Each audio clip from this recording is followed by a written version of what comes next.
攻陷國教網站，黑客匿名話要革命。學生遊行過，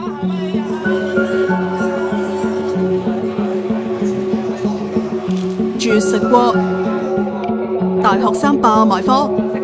反國民教育嘅怒潮席捲全港，但係政府堅持唔肯全面撤科，今次出手嘅就輪到佢哋啦。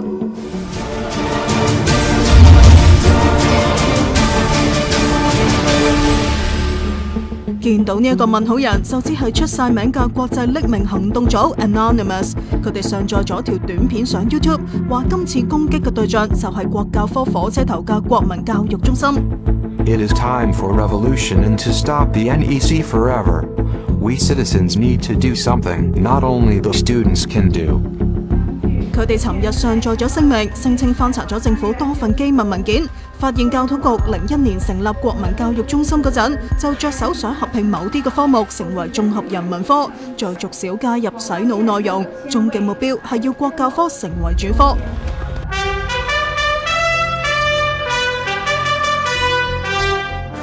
又喺新聞前播國歌，務求令港人潛移默化接受愛國資訊，匿名呼籲黑客圍攻國民教育中心嘅網站，結果個網站由前日下晝開始已經 down 咗入唔到啦。我哋向國民教育中心查詢，佢哋就話要再了解事件，而警方直至到截稿都未有回覆啊。